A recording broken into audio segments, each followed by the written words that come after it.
Halo, kembali lagi. Perkenalkan nama saya Tun Pastasarukudi Pranoto dengan NIM 2208561023, Program Studi Informatika, Fakultas Matematika dan Ilmu Pengetahuan Alam Universitas Udayana. Nah, di sini saya ingin memberikan sebuah inovasi dalam pengamanan jaringan untuk di era mendatang. Nah, di mana dengan nama Quantum Cybersecurity, yaitu transformasi keamanan jaringan data menuju era Society 5.0 dengan kriptografi kuantum.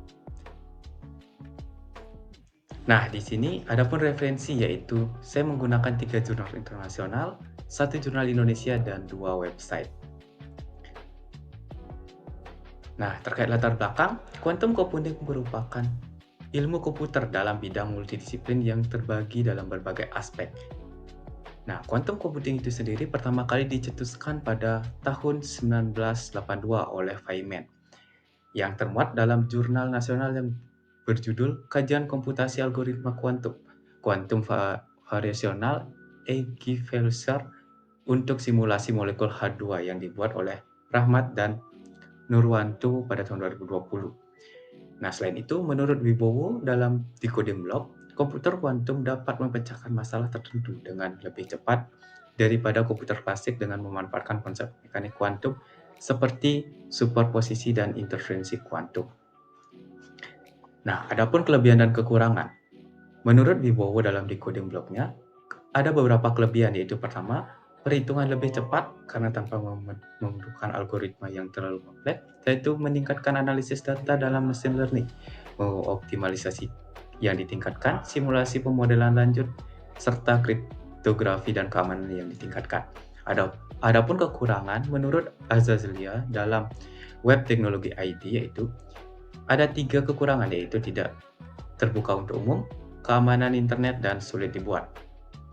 Nah, adapun data yang saya dapatkan, yaitu indeks keamanan cyber di Asia Tenggara, Malaysia menempati posisi pertama, di mana dengan indeks keamanan cyber yang mencapai skor 79,22 yang menduduki peringkat ke-19 secara global.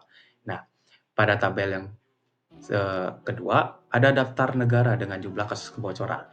Menurut data SurveyHub mencatat bahwa sejak tahun 2004, total kasus kebocoran di Indonesia sudah mencapai 120 juta. Sementara itu, akun yang mengalami kebocoran pada data kuartal kedua per 2022 naik 2%. Nah, secara global menjadi 459 akun dibobol per menitnya dibandingkan kuartal sebelumnya yang sebesar 450 akun per menitnya. Nah, dapat dilihat juga tabel tersebut memperlihatkan Rusia menjadi negara yang paling banyak mengalami kasus kebocoran internet di dunia. Tercatat kasus sudah mencapai 34,8 juta sepanjang periode kuartal kedua per 2022 saat ini.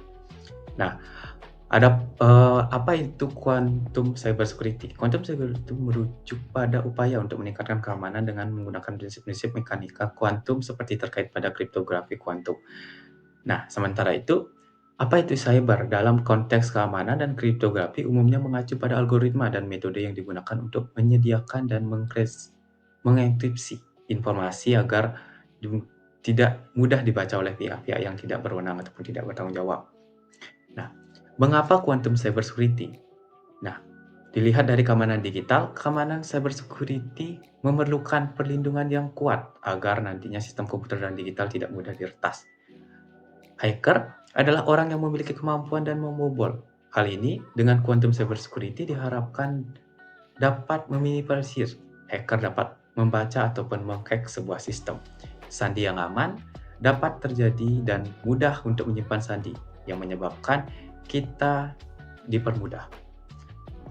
Nah, selanjutnya, dalam jurnal internasional yang berjudul Cybersecurity Challenge and its Agent Trends on Lead Technology yang dibuat oleh Raja Sekar dan kawan-kawan pada tahun 2020 menyatakan kriptografi kuantum memiliki peran penting dalam keamanan cyber di masa depan dengan kemampuan untuk memberikan keamanan yang tidak kalah oleh komputer klasik dan algoritma klasik. Kriptografi kuantum menawarkan solusi yang menjanjikan untuk mengatasi ancaman cybersecurity terkait komputasi kuantum. Nah, tidak Kala itu, dalam jurnal internasional yang berjudul Review of Quantum Cybersecurity: Threats, Risks, and Opportunities yang dibuat oleh Hossein Brooks dan teman-teman pada tahun 2022, menyatakan bahwa kriptografi kuantum menawarkan keamanan yang tidak dapat dikalahkan oleh komputer klasik ataupun algoritma klasik. Keunikan kriptografi terletak pada kemampuan untuk mendeteksi penyadapan hingga memberikan keamanan yang tinggi. Cyber security, kriptografi kuantum yang menawarkan keamanan yang tidak tergantung pada kekuatan komputasi. Nah, selanjutnya ada kekurangan. Mohon maaf, ada keuntungan terkait cyber security yang dapat inovasi tersebut, yaitu yang pertama, menurut Hossein yaitu keamanan yang tidak dapat dikalahkan oleh komputer klasik. Kriptografi kuantum yang memanfaatkan prinsip-prinsip mekanika kuantum ataupun kemampuannya yang dapat mendeteksi penyadapan data. Dan yang terakhir, keamanan yang tidak tergantung pada kekuatan komputasi. Nah, selanjutnya, apa saja sih kebutuhan masyarakat? Nah, dapat dilihat kebutuhan masyarakat yang pertama adalah proteksi yang sangat tinggi. Itu agar nantinya bisa melindungi hak akses dan data pribadi agar tidak terjadi kebocoran. Itu pertukaran informasi yang keamanan. Dalam Society 5.0, pertukaran informasi antar individu memerlukan perlindungan privasi dan integrasi data agar pertukaran informasi dapat lebih aman. Yang ketiga, peningkatan keamanan komunikasi, yaitu masyarakat memerlukan solusi yang canggih untuk melindungi informasi yang dikirim maupun yang diterima. Yang keempat, adopsi teknologi inovatif. Dalam ini mengadopsi teknologi inovatif dalam kriptografi kuantum untuk dapat bersaing dan berinovasi dalam lingkungan Society 5.0.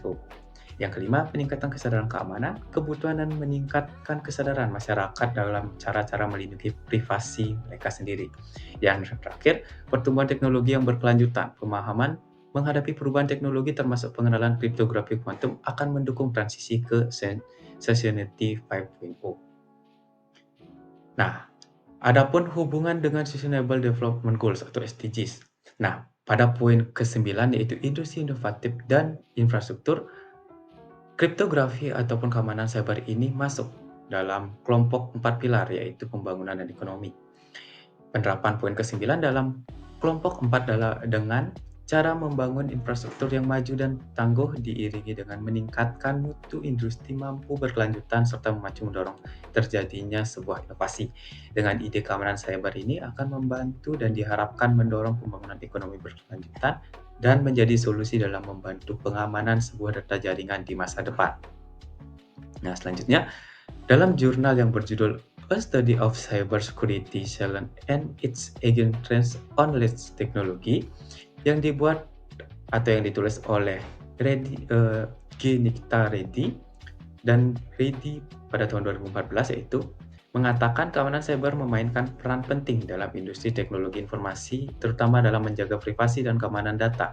Mereka juga menyoroti bahwa keamanan cyber tidak hanya terbatas dalam industri IT, tetapi juga berdampak di berbagai bidang lain seperti transaksi komersial, media sosial, dan layanan cloud computing. Nah, selain itu,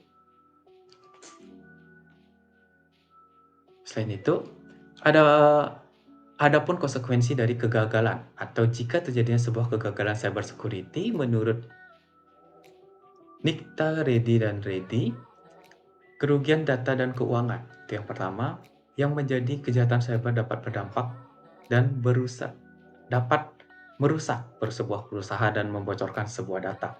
Selanjutnya, reputasi. Kerusakan reputasi digital dapat menyebabkan di masa depan dan citra sebuah perusahaan akan turun. Dan potensi masalah hukum di mana perusahaan yang tidak melindungi data akan mendapatkan hukuman karena tidak menjalankan kewajibannya dengan benar. Nah, terakhir, merupakan kesimpulan yang hendak dicapai, yaitu yang pertama, keamanan yang lebih tinggi, relevansi dengan era Society 5.0, pentingnya kriptografi kuantum, inovasi dalam perlindungan data, menjawab ancaman teknologi masa depan, pertumbuhan berkelanjutan di era digital, dan arah menuju Society 5.0 yang aman. Nah, itu merupakan sebuah inovasi yang dapat saya berikan.